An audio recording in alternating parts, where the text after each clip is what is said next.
Wednesday practice. It was great to get in here in the dome just to get a feel for the place and judge the ball and be able to catch punts and deep balls and just get a feel for the quarterbacks and judging the depth perception, all that type of stuff. But like the practice, good effort. The normal Wednesday practice, guys work really hard, a lot of situational stuff, and good enthusiasm for practice. Good attitude.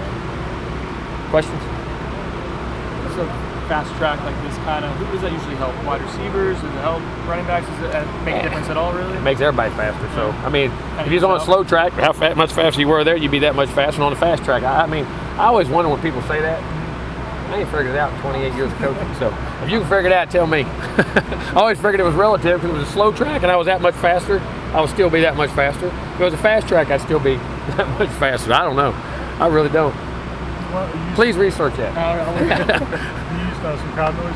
Oh yeah, we lose crowd noise. This is a loud place. It can be loud, and I think it helps concentration and focus. And you always want to make sure you cover all your bases and just be able to communicate and talk. Coach, you were at the Rose Bowl the last 2 years. You're at the Georgia Dome in the season the last year. What's it like to play in these iconic places, and do the players kind of appreciate that? Oh, they do. They really. These are the games that you want to be in. These are the Orange Bowl was before that, even the 2 Rose Bowls. To be able to say this senior class playing an Orange Bowl, 2 Rose Bowls, and a Peach Bowl, all major New Year's Day, New Year's 6 bowl games.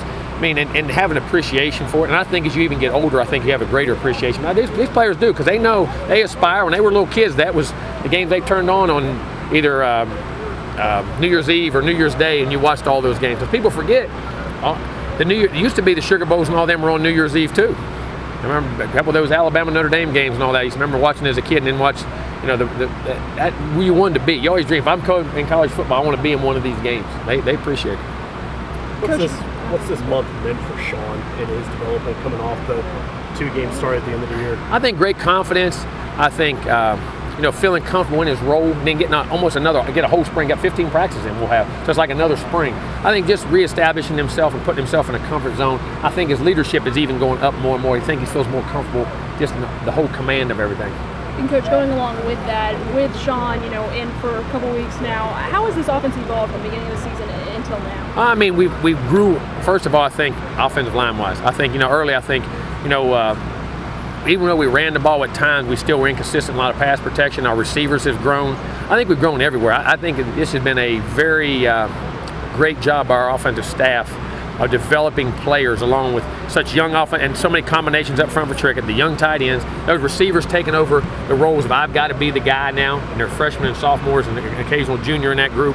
Dalvin taking the leadership role that, okay, I got to go make these plays every week, and he does. I just seen this whole, overall, extremely pleased. I'm excited to where this thing can really, really go. And being so young, the challenges in the beginning of the year compared to now, it's still, what you want to do and what they're capable of doing early in the year, you had to be very limited because you couldn't overload them. And it's still the same thing, you got to be careful. But just watching their confidence grow and everything, it's calling the game, what you're able to put in a game plan has really increased and made it, fun's not the word, much more challenging, but fun, and again, a good way. You're watching these guys just grasp more, and then they start to make those plays you talk about, and you see them come off with that big smile on their face. You know what I mean? Like, okay, I can do this now. You know what I mean? It's just watching them grow like your own kids. It's fun. Coach Sanders, what are some of the things that make him such an important part of the staff? Well, he does a great job. He's been in a leadership role before as a coordinator. Great knowledge of the game.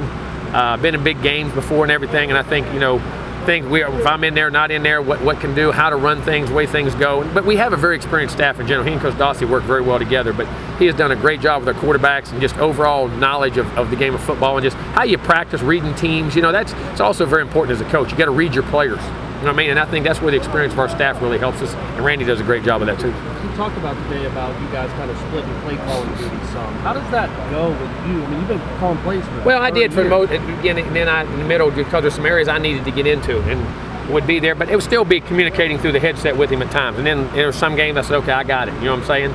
He gets ready to prepare, and I prepare to do it, and then take off. And at the end, I took a couple back. I felt good about where we were and some other things that allowed me to put more time into it.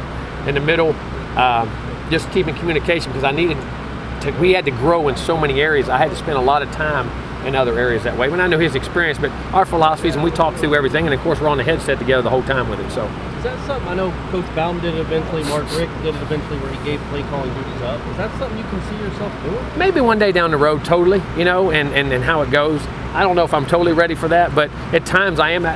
Just got to have the experience to know where I need to be with the team at times. You know what I'm saying? But I know that you got a guy there who can do a great job of it. Well, that's what I was going to say. How much of the help to have him? Oh yeah, tremendously. It's tough to hand over the keys a little bit on that because you've been doing it for so Oh, long. no doubt. I mean, you feel like you're not doing anything. You know what I'm saying? And trying to, but it worked out good. It worked out good for us. With Sean's, talking about Sean's leadership development, has it helped in terms of the guys buying in that he has had that stop and go? Yeah, I think it is. He's been there with them through his ups and downs, and he's suffered ups. And downs just like they have, and that he battled back and shows. We have a lot of respect for people like that. You watch him step up and make plays in big games. There's no doubt.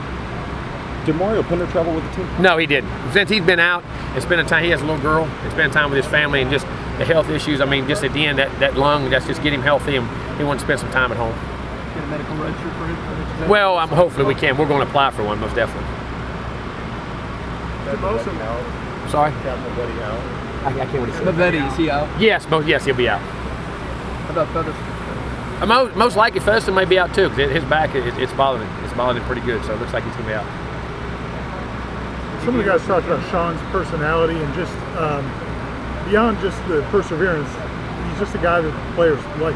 He's a normal guy. He's a great person. He's a better person than he is anything. He's a great guy, and guys respect that. I mean, he doesn't, because he's the quarterback, he doesn't have an ego. He has confidence in what he does, but he's one of them. He likes to be a guy. He's a guy's guy, and he spends a lot of time with the players. He's just a genuine good person. I know he spoke to you after the Clemson game when you decided you were going to go with Everett again, and he was frustrated, but did you see that on the field at all, or did he? No, because I explained it to him, and he should have been. I'm glad he was frustrated. You know what I mean?